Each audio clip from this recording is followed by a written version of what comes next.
Hello, my dear students. Today we are going to study the famous poem Echoing Green, written by William Blake. ਸਾਡੇ Punjab school education board ਦੇ text book ਦੀ ਤੀਸਰੀ ਕਵਿਤਾ ਹੈ ਦ echoing green, ਜਿਸ ਨੂੰ William Blake ਨੇ ਲਿਖਿਆ ਹੈ। First of all, we are going through the details about the author. William Blake was an English poet, painter, and printmaker. Largely unrecognized during his lifetime, Blake is now considered a seminal figure in the history of poetry and visual arts of Romantic Age, as per Wikipedia. The entire information has been taken from Wikipedia. He was born on 28 November 1757 in United Kingdom, and he died on 12th of August 1827 in United Kingdom only. His artworks were The Ancient of Days, The Ghost of a Plea, Newton, and many more. On view: National Gallery of Art, Los Angeles, County Museum of Art, and more. His periods are Symbolism and Romanticism. His famous poems are written in front of you. So बच्चों, William Blake साहब एक अजिहे अंग्रेज़ी कवि होए, painter होए और printer होए जिन्हां नूं उन्हां दे जिउंदे जी कोई खास पछाण नहीं मिली, लेकिन उन्हां दे इस दुनिया चों जाण तो बाद उन्हां दे चंगे काम नूं पछाणिया गया, सराहिया गया। किस वक्त उन्हां ने लिखिया, उस वक्त नूं असीं कहने आ romantic age. Now please note that romantic age is such an age of literature in which the writers started writing about the normal life of the people, not only about the high profile people, but about the laborers, about simple rustic people, and about the common life. The main highlighted thing in the romantic age was nature.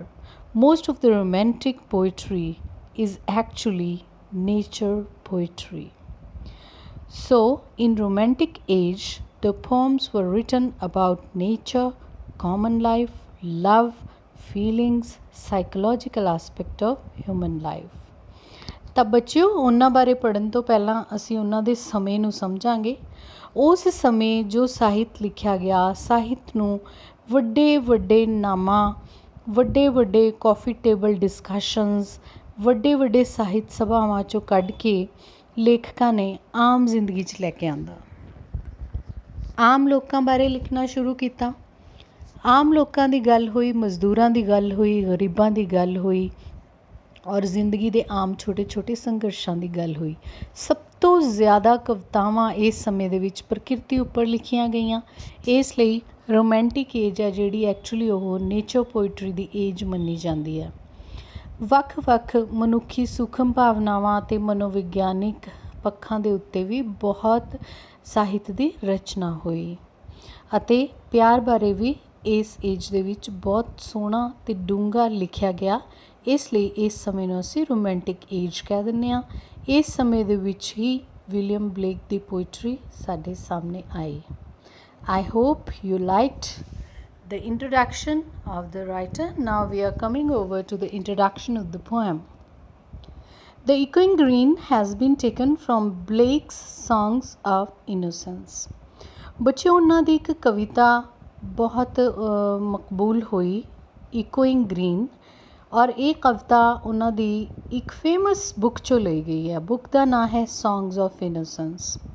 ਇਸ ਦੇ ਵਿੱਚ ਉਹਨਾਂ ਨੇ ਮਾਸੂਮੀਅਤ ਦੇ ਗੀਤ ਲਿਖੇ ਨੇ, ਯਾਨੀ ਕਿ ਬਿਲਕੁਲ ਇਨਸਾਨੀ ਜ਼ਿੰਦਗੀ ਅਤੇ ਪ੍ਰਕਿਰਤੀ ਨਾਲ ਜੁੜੀਆਂ ਹੋਈਆਂ ਛੋਟੀਆਂ ਛੋਟੀਆਂ ਗੱਲਾਂ, ਜਿਸ ਤਰ੍ਹਾਂ ਦੀ ਮਾਸੂਮ ਜ਼ਿੰਦਗੀ ਇੱਕ ਆਮ ਇਨਸਾਨ ਦੀ ਹੁੰਦੀ ਹੈ, ਉਸ ਬਾਰੇ ਲਿਖਿਆ ਗਿਆ।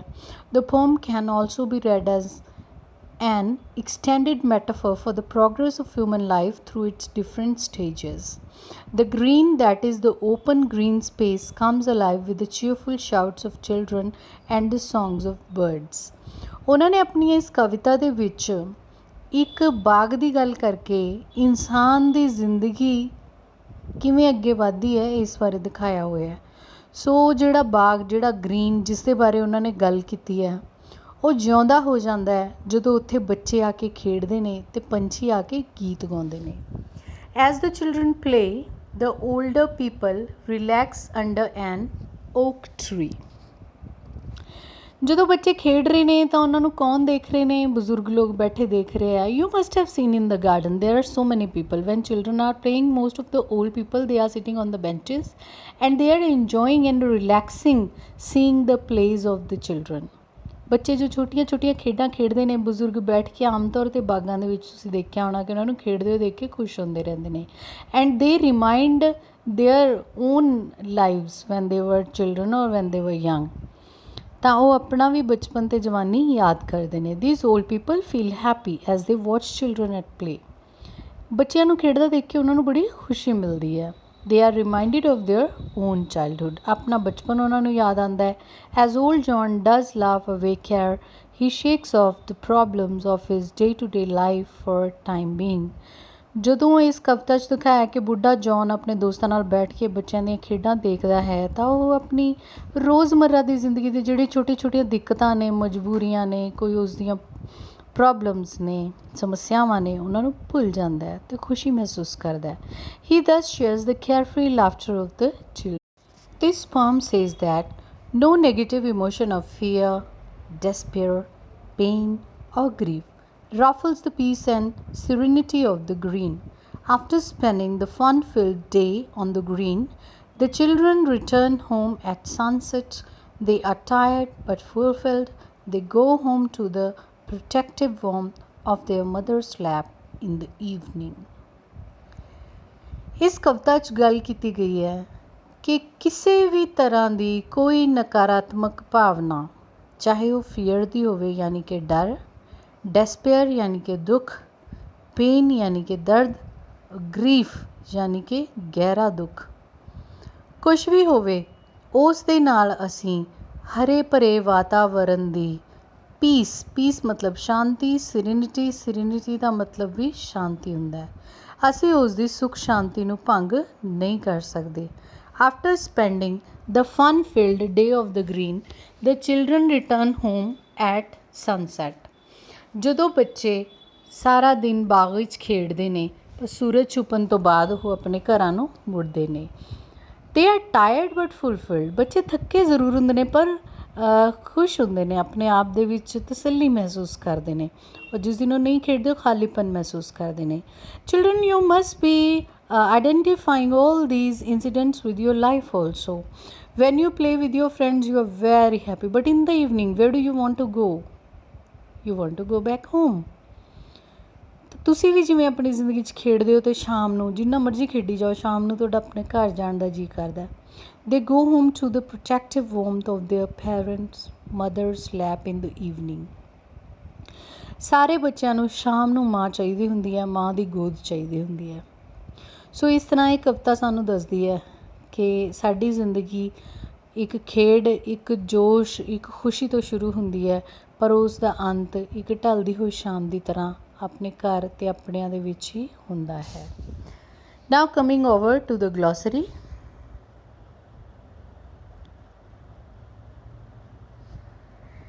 Here the first word is echoing green. Echo means when you can listen the same sound again after the reproduction of the sound.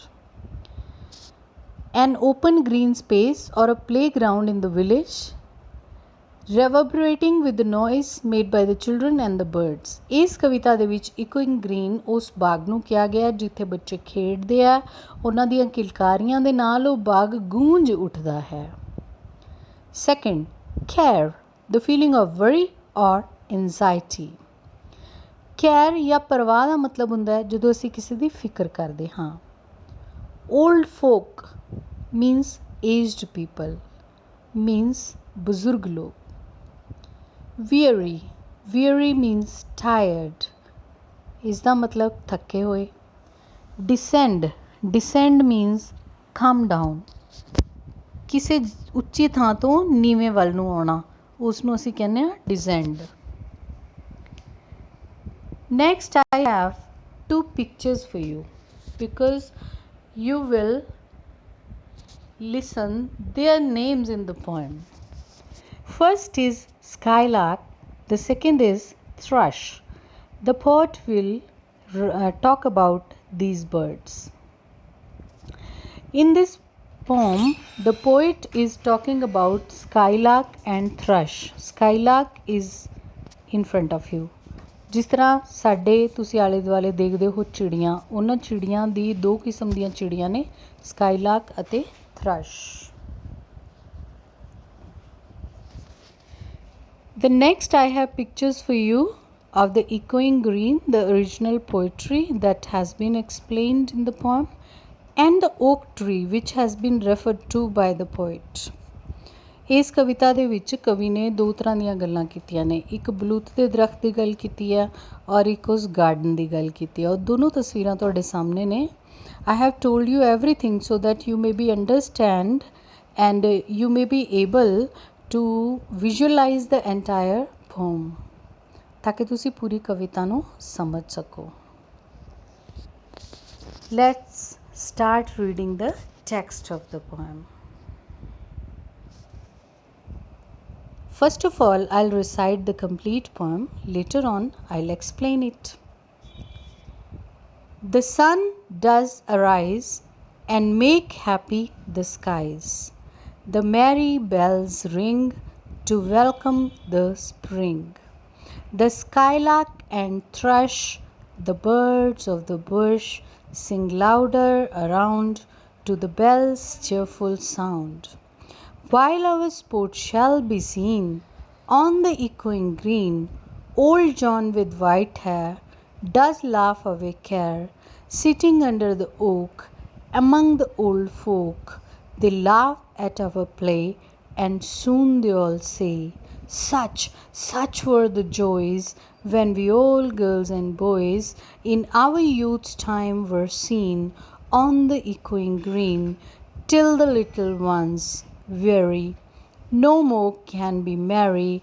The sun does descend and our sports have an end. Round the laps of their mothers many sisters and brothers, like birds in their nest, are ready for rest, and sport no more seen on the darkening green. This was the complete poem for you. The name of the poem is The Echoing Green. The poet has used specific type of rhyme scheme for it.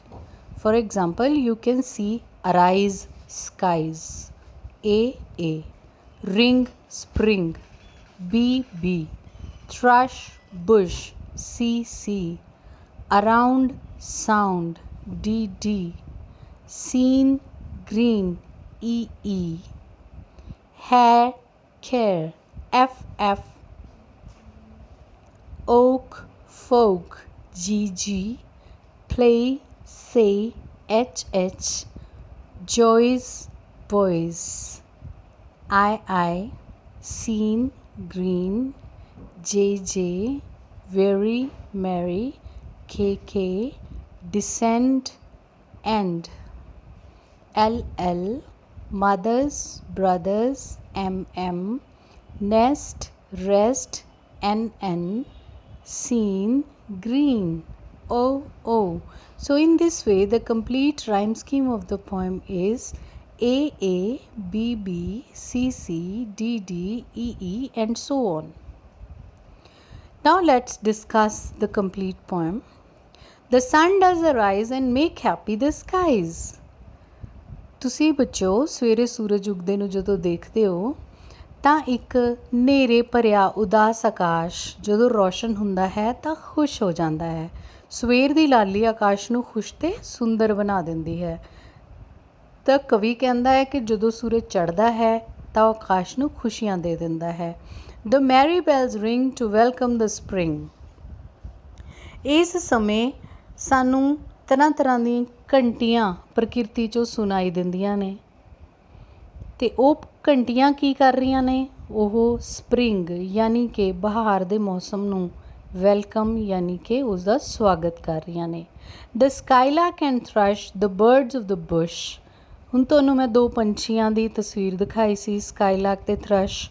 ਉਹ ਝਾੜੀਆਂ ਵਿੱਚ, ਝਾੜੀਆਂ ਵਿੱਚ ਰਹਿਣ ਵਾਲੇ ਪੰਛੀ ਹਨ।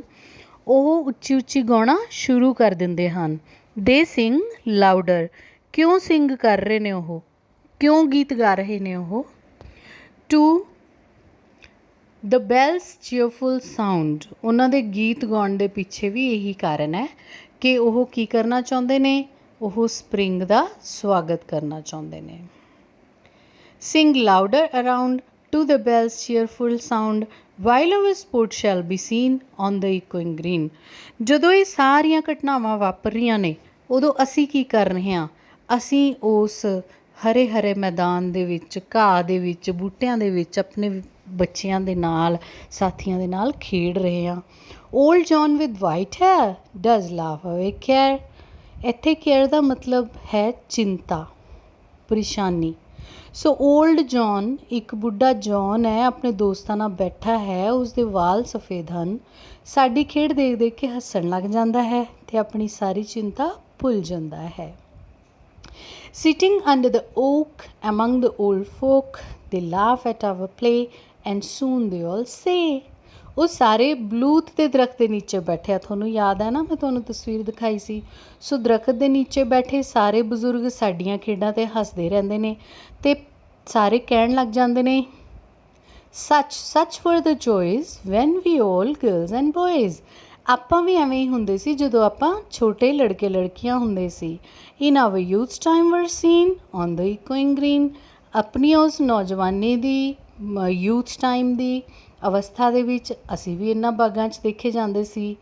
Till the little ones weary no more can be merry. ਬੱਚੇ ਉਦੋਂ ਤੱਕ ਖੇਡਦੇ ਰਹਿੰਦੇ ਆ ਬਾਗਾਂ ਦੇ ਵਿੱਚ ਜਦੋਂ ਤੱਕ ਉਹ ਆਪਣੀ ਖੇਡ ਤੋਂ ਥੱਕ ਨਹੀਂ ਜਾਂਦੇ। The sun does descend and our sport have an and.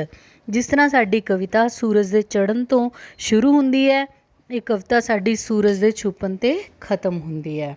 ਅਤੇ ਇਸ ਤਰ੍ਹਾਂ ਅਸੀਂ ਦੇਖਦੇ ਹਾਂ ਕਿ ਜਦੋਂ ਹੀ ਸਨ ਡਿਸੈਂਡ ਹੁੰਦਾ, ਡਿਸੈਂਡ ਦਾ ਮੀਨਿੰਗ ਆਪਾਂ ਕੀਤਾ ਸੀ ਢਲਣਾ, ਉਤਰਨਾ, ਨੀਵਾਂ ਆਉਣਾ।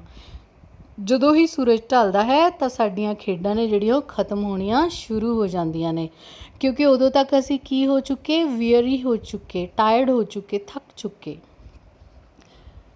Round the laps of their mothers many sisters and brothers like birds in their nest are ready for rest.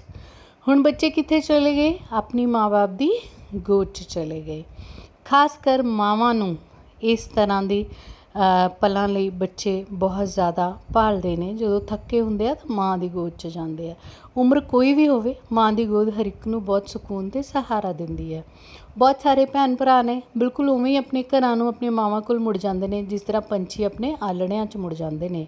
R ready for rest. ਹੁਣ ਉਹ ਸਾਰੇ ਆਰਾਮ ਕਰਨ ਲਈ ਤਿਆਰ ਨੇ। And sport no more seen on the darkening green. ਅਤੇ ਜਦੋਂ ਉਹ ਜੋ ਸਾਡਾ ਬਾਗ ਹੈ ਉਸ ਦੇ ਵਿੱਚ ਹਨੇਰਾ ਹੋਣਾ ਸ਼ੁਰੂ ਹੁੰਦਾ ਹੈ ਤਾਂ ਉੱਥੇ ਕਿਸੇ ਬੱਚਿਆਂ ਦੀ ਕੋਈ। Let us go through the summary of the poem quickly. Dear students, summary will not be asked in your exam. Only theme and comprehension questions will be there. ਬੱਚਿਓ, ਤੁਹਾਡੇ ਪੇਪਰਾਂ ਦੇ ਵਿੱਚ ਇੱਕ ਕਵਿਤਾ ਵਿੱਚੋਂ ਥੀਮ ਅਤੇ ਕੰਪਰੀਹੈਂਸ਼ਨ ਕੁਐਸਚਨਸ ਹੀ ਆਉਣਗੇ। 3 number ਦਾ theme ਔਰ 4 ਨੰਬਰ ਦੇ ਕੁਐਸਚਨਸ। ਸੋ ਸਮਰੀ ਤੁਹਾਡੇ ਕੁਐਸਚਨਸ ਦਾ ਪਾਰਟ ਨਹੀਂ ਹੋਏਗਾ, but summary is required to fully understand the idea that has been explained in the poem. ਤਾਂ ਇਸ ਤਰ੍ਹਾਂ ਆਪਾਂ ਇਸ ਸਮਰੀ ਦੁਆਰਾ ਪੂਰੀ ਕਵਿਤਾ ਤੋਂ ਸ਼ੁਰੂ ਤੋਂ ਅੰਤ ਤੱਕ ਸਾਰੇ ਵਿਚਾਰ ਨੂੰ ਦੇਖਾਂਗੇ। The poem says that the sun rises, the green becomes alive with the play and screams of children. When the sun rises, ਜਦੋਂ ਸੂਰਜ ਉੱਗਦਾ ਹੈ ਤਾਂ ਸਾਰਾ ਚੌਗਿਰਦਾ ਉਸ ਬਾਗ ਦਾ ਮਹਿਕ ਉੱਠਦਾ ਹੈ, ਚਹਿਚਹਾ ਉੱਠਦਾ ਹੈ ਬੱਚਿਆਂ ਦੀਆਂ ਖੇਡਾਂ ਨਾਲ। Old folks enjoy this play and forget their worries. ਜੋ ਬਜ਼ੁਰਗ ਲੋਕ ਨੇ ਉਹ ਇਹ ਖੇਡਾਂ ਨੂੰ ਦੇਖਦੇ ਨੇ, ਆਪਣੀ ਚਿੰਤਾ ਭੁੱਲਦੇ ਨੇ। They start recalling their own childhood and youth. ਇਸ ਤਰ੍ਹਾਂ ਉਹ ਆਪਣਾ ਬਚਪਨ ਅਤੇ ਆਪਣੀ ਜਵਾਨੀ ਯਾਦ ਕਰਨ ਲੱਗ ਜਾਂਦੇ ਨੇ। It makes them happy and gives them immense joy.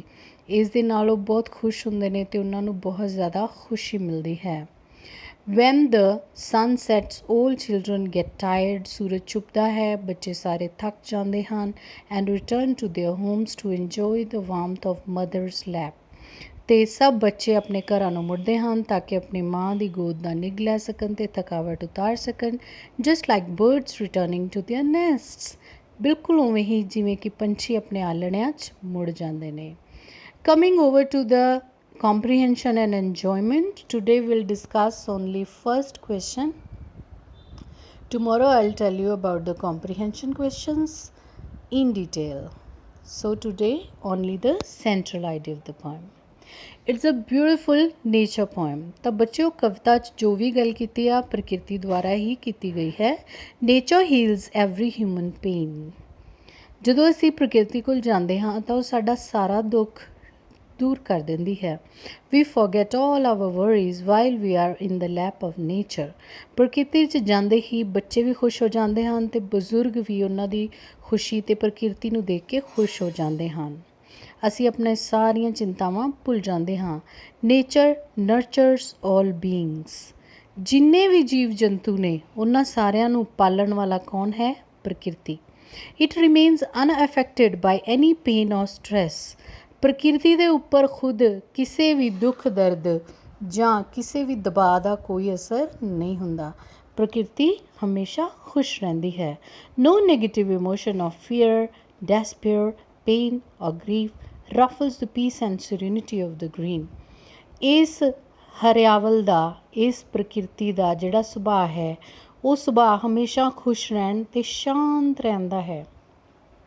ਕਿਸੇ ਵੀ ਤਰ੍ਹਾਂ ਦੀ ਕੋਈ ਭਾਵਨਾ, ਚਾਹੇ ਉਹ ਡਰ ਦੀ ਹੋਵੇ, ਦੁੱਖ ਦੀ ਹੋਵੇ, ਤਕਲੀਫ ਦੀ ਹੋਵੇ, ਕਿਸੇ ਕੋਈ ਸਾਡੇ ਉੱਤੇ ਦੁਰਘਟਨਾਵਾਂ ਵਾਪਰੀਆਂ ਉਹਨਾਂ ਦਾ ਦਰਦ ਹੋਵੇ, ਉਹਨਾਂ ਸਾਰੀਆਂ ਤੋਂ ਬਿਲਕੁਲ ਨਿਰਲੇਪ ਰਹਿੰਦੀ ਹੈ। After spending the fun filled day on the green the children return home at sunset. ਪੂਰੇ ਦਿਨ ਉਸ ਪ੍ਰਕਿਰਤੀ 'ਚ ਆਨੰਦਮਈ ਦਿਨ ਬਿਤਾਉਣ ਤੋਂ ਬਾਅਦ ਬੱਚੇ ਸੂਰਜ ਛੁਪਦੇ ਹੀ ਆਪਣੇ ਘਰਾਂ ਨੂੰ ਮੁੜਦੇ ਹਨ। ਦੇ ਆਰ ਟਾਇਰਡ ਬਟ ਫੁਲਫਿਲਡ। ਹਾਲਾਂਕਿ ਥੱਕੇ ਹੋਏ ਹਨ ਪਰ ਖੁਸ਼ ਹਨ। They go home to the protective warmth of their mothers lap in the evenings. ਉਹ ਰੋਜ਼ ਸ਼ਾਮ ਨੂੰ ਘਰ ਜਾਂਦੇ ਹਨ ਤਾਂ ਕਿ ਉਹ ਆਪਣੀ ਮਾਂ ਦੀ ਪ੍ਰੋਟੈਕਟਿਵ ਵਾਰਮਥ ਲੈ ਸਕਣ। ਕਿੱਥੇ? ਮਦਰਸ ਲੈਪਸ ਦੇ ਵਿੱਚ, ਕਿ ਆਪਣੀਆਂ ਮਾਵਾਂ ਦੀਆਂ ਗੋਦੀਆਂ 'ਚ ਜਾਣ ਅਤੇ ਜਿਹੜੀ ਇੱਕ ਨਿੱਘ ਉਹਨਾਂ ਨੂੰ ਉੱਥੇ ਮਿਲਦੀ ਆ ਉਹ ਉਹਨਾਂ ਦਾ ਬਚਾਅ ਕਰਦੀ ਆ ਹਰ ਦੁੱਖ ਦਰਦ ਤੋਂ, ਹਰ ਥਕਾਵਟ ਤੋਂ।